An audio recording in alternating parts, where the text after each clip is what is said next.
Wendell was a panhandler near my college. I always gave him my change when I had extra. Usually I keep a hard rule not to give money to individuals because I give it to known local charities instead, where I can be sure the money is going to a specific cause. This one panhandler, though, he always sang opera music. Quite beautifully, all things considered. Even though it was clear he was begging for money due to poverty and homelessness, not busking for tips, I always thought it was admirable that he was trying to perform a service in exchange for the money, and I don't like carrying coins, so gave what I could. It wasn't much. Barely $1 each time.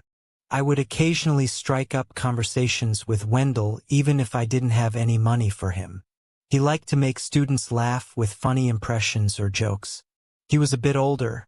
I'm an undergrad, he was probably 50s. So we'd mostly have quick chats about the news or the weather or whatever. Nothing deep. Sometimes he'd randomly share something so intimate that I'd feel obligated to reciprocate with something at least superficially personal. E.g., he'd blurt out that he almost went to college on a baseball scholarship, but drugs ruined everything. I'd be like, "Oh wow, sorry to hear that. I play volleyball. Not for a scholarship though. See you around. Okay?" Once Wendell called me over while I was walking with a professor/my advisor, and I didn't want to be rude, so I went over just to say a quick hello and introduced my advisor. When we walked away, my advisor was pretty clearly horrified and asked why Wendell knew me by name. I explained our little friendship. He said the homeless in this city weren't like the homeless in my smaller town back home. I figured he was being elitist, and I think he could tell I hadn't taken him seriously because after we dropped the subject just before I left, he reiterated that I shouldn't forge friendships with the homeless population in this city or even give them money because the chronically homeless, the ones on the streets enough that you could get to know them, tended to have criminal or addictive histories. I was surprised because my advisor is usually pretty progressive and compassionate, so I appealed to him with Wendell is a victim of a post-capitalist society, and all the other things I'd learned in his very own classes, but he wasn't having any of it, basically saying however Wendell became chronically homeless, now he was and I should act accordingly. So my professor strongly implored me not to continue even talking to Wendell at all. I kind of shook my head thinking, okay boomer. And if anything, felt fortified by the warning, like it was a confirmation that I was a radical doing the right thing, leading a new path, breaking down barriers, bettering society. I got closer to Wendell and shared more about my life with him. But the very next time I talked to Wendell, he was really irritable and distant, and I wasn't sure why. Until he said, "So your boyfriend? You two live together, or what?" And I had no idea what he was talking about. I said, "What boyfriend?" And he said, "The guy I met from yesterday you were walking down the street with." And I laughed, explaining it wasn't my boyfriend, it was just my academic advisor. Then all of a sudden he wasn't irritable anymore. He was as chatty as he'd ever been. I probably should have taken that as a red flag, but I didn't think about Wendell much at all then. I only saw him once or twice a week, and only for a few minutes. It was around then that Wendell started bringing me gifts. I'd pass him and he'd have a flower for me or a metal machine piece. I never refused because I figured it was a means of preserving his dignity when accepting money, like with his opera singing. One of my roommates did remark on the flower once, and when I explained she said it was weird. I thought she was also just being elitist and that I was enlightened, bridging the class divide, and superior to her neoliberal paranoia. I mean, come on, it was just a flower. My advisor clocked all this, so brought it up with me again a while later, saying he was worried I was being manipulated. I tried to tell him about Wendell's opera singing and impressions and how he even almost went to college, but then I remembered the reason he lost his baseball scholarship and I stopped short. Looking at it through that lens kind of made me reconsider the whole thing. I thought about what my professor had said. Sparing the details, we did talk for like half an hour, and I finally connected the dots that Wendell did have a history of drug use, and he did sometimes mention how a previous girlfriend overreacting to something he'd done had derailed his life besides the drugs. So I decided maybe I should think about distancing myself a little. But very shortly after, the pandemic hit and classes went virtual, so to save on rent, I went home to my parents' house. Still in the state, but not near campus at all. About 3 weeks into being home, I was watching a friend's Insta story when I heard Wendell singing opera in the background, and I thought, ah, I forgot all about him. Hope he's doing all right. And that was that. I kept watching different stories. Later that night, something about the story kind of stuck in my gut. It had popped into my mind a few times subconsciously and I'd ignored it, but it kept coming back, so I decided to go and watch it again. That's when I realized my friend's video wasn't from our college town. It was from my much smaller hometown, which is nowhere near my college. That freaked me out a little, but I figured everyone moved around when the pandemic hit. My town isn't that small. It isn't that far from the college. It was probably a coincidence. I really wanted to mention it to my parents, but they had always warned me against talking to homeless people. Besides, can I buy you a meal? So I felt too embarrassed to explain the situation to them, especially since it was probably a coincidence, and I would sound so conceited if I were like, he definitely followed me, because aren't I just so great that he's probably obsessed with me? We have a type 1 diabetic in the family, so we took quarantining very seriously. I figured, I'll never see him anyways. I'm not going out anytime soon. It doesn't matter where he is. And nothing happened. Well, one thing. A girl from my high school who also ended up at my college called me and, in summary, said, "This is going to sound really weird, but I feel like I should say something. I was downtown and a beggar asked me about you. Specifically you. He knew you were on club volleyball. He knew your major. I didn't tell him anything, but I thought you should know." I was pretty alarmed at first because how would he know I know this girl? But once we talked, I learned she'd been wearing a sweatshirt from our college. So I thought about it and decided he probably saw that sweatshirt. Figured she might know me from college since we were both from this town, and was just trying to find out how I was doing. I thought it was sweet, also a little weird. But he was a little weird, that was part of his charm. I thanked her but told her not to worry about it. Besides, I wasn't in town much longer anyways. I had decided to go live back near campus.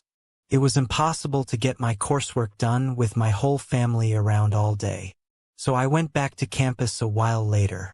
Didn't think about Wendell at all, until I saw him back on the same corner just a week after I returned to campus. Okay, even I knew at that time that something was wrong. I stopped giving him money, stopped talking to him, but I was so humiliated by how high and mighty I had been insisting that nothing was wrong and everyone else was being paranoid and elitist, that I decided not to tell anyone what I had noticed. I was already barely leaving my apartment, never going on campus, and his usual spot was right by campus. I felt bad about potentially hurting his feelings or reading too far into the situation, but I figured he'd get the message and better safe than sorry. After finals, I decided to visit my brother. In a different state. His roommate had moved home, leaving an extra bed. So I drove up to his place to celebrate the end of the year and get away from it all. About the 9th day in, I was woken up way earlier than usual. When my brother isn't working or in school, he sleeps until noon. To the sound of my brother talking at the door.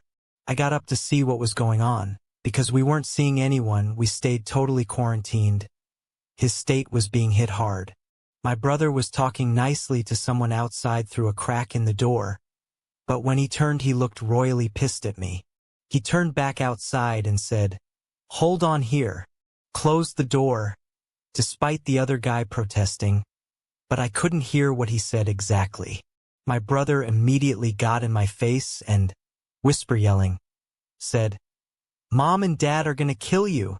I had no idea what he was talking about, but my first thought was the cops had come to arrest me for something.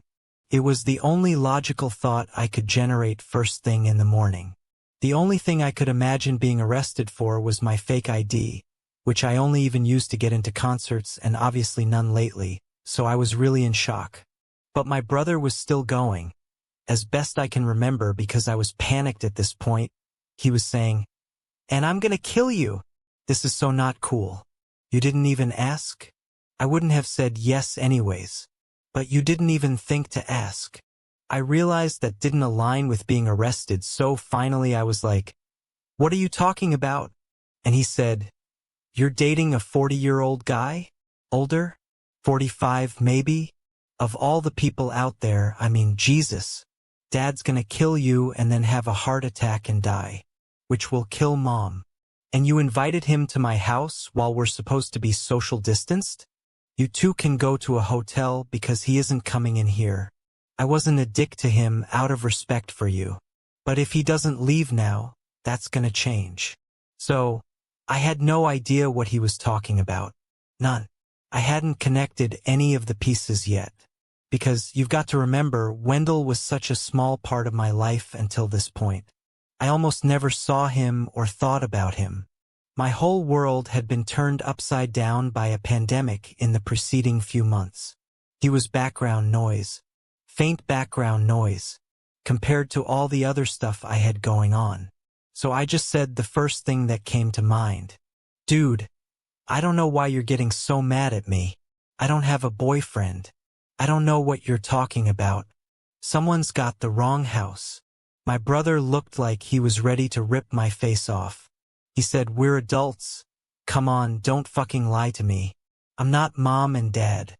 We can't deal with this if you're going to lie to my face." And I said I wasn't lying, and I think he could tell from my expression and tone that I genuinely was serious. So now he was as confused and irritated as I was, and he was like, "He didn't just vaguely say he was here for his girlfriend. He used your name. He rattled off a ton of very exact info. I think he said yeah. He said you guys had a fight and he was here to work things out. Now, I've been looking for a boyfriend for a long time. So I was half thinking, maybe dreams do come true. Might as well see who it is." But I was also starting to feel a bit sick in the pit of my stomach, because it would be one thing if this happened on campus or back home. But I had changed states. My brother moved to this state for school, and I don't know anyone here but him and his friends. So I finally did the obvious thing and looked through the peephole.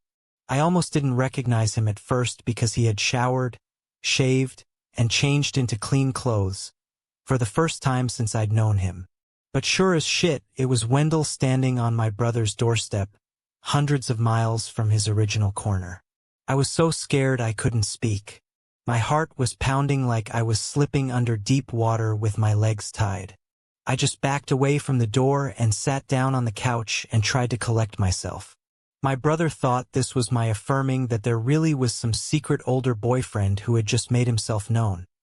So it took a minute for him to cut off his ranting and his dramatic, "What will Grandma think?" stuff. Finally he realized I was tearing up and he sat down, calmed down, and apologized and said we'd figure it out. And I whispered, still out of breath, "No, you don't understand. He followed me here." My brother still didn't get it. "What? You didn't want him to come here? What was your fight about?"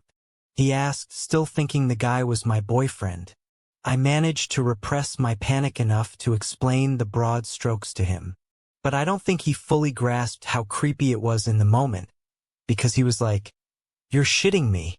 That's hilarious. I'll take care of this." He went to the door and called from behind it, "Yo, just checked. She's not here. Must have packed out this morning. You should do the same. I'm taking this social distancing real serious." And winked at me. That's when, as my brother says when he tells the story, it got real. Wendell said, "You're lying. I heard her in there. Tell her I'm sorry. I don't know why she's been avoiding me, but I got cleaned up for her and I'll take her anywhere she wants to go. Tell her that. Tell her. And don't lie. I'll know if you lie." That rubbed my brother the wrong way, and he said back, "Bro, you're not taking her anywhere. Now get off my deck before we have a problem." And Wendell sounded like he was walking away, but instead he was going over to the window. When I saw him staring, he looked different than I'd ever seen him.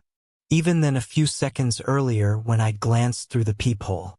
His clothes were clean, but they didn't fit or match. eyes bugged out of his head, white stuff caked on the corners of his mouth I hadn't noticed at first, shaking, just kind of disconnected from reality. He started banging on the window, shouting things like, "That's my girlfriend. You can't keep her in there. You little bitch ass. Let her out, you bitch ass. Let her out. Let her out. I'm coming, baby. I'm coming." I couldn't tell if it was meant as a threat or a reassurance. I was so scared. I was too scared to run, or even move. I think my brother was almost as surprised by the sudden outburst. He was rolling up his sleeves like he was preparing to go out there, and I was trying to make my voice work to beg him not to. But I was so anxious, scared, embarrassed, and sad that I had missed all the signs leading up to this, all the opportunities to prevent it, that our friendship was never the wholesome thing I thought it was. Though of course that's something I had already begun to grapple with before this day, and had so many thoughts swirling in my head, fear being chief among them. All I could do was scream. Not words, just "Aya aha," and cover my ears to drown the whole situation out. Before my brother could charge out the door, he's an athletic guy, but I don't think he's ever actually been in a physical fight. Wendell punched through the window. Nothing actually happened when he punched through, and there was an eerie moment of silence where nobody moved. I think even I stopped screaming. But when he pulled his hand back, all hell broke loose. A fair amount of blood started spurting out when he pulled his hand back through the glass. The things he was shouting started to make even less sense. Along the lines of, "Look what you did to me. This is a test. I told you I couldn't be stopped. Bitch ass." And the look in his eyes got even more distant.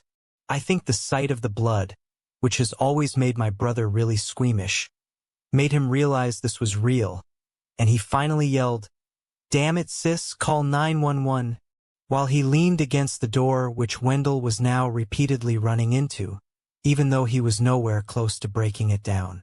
I don't even remember making the call, but apparently I did, because within 10 minutes the police arrested Wendell without resistance. He kept trying to tell them his girlfriend was trapped in the house and he'd come all this way to save her. My poor brother was even momentarily handcuffed and had to explain he hadn't taken me hostage. Probably one of the most haunting memories of the whole event is, as they carted Wendell away for arrest, he started singing opera music.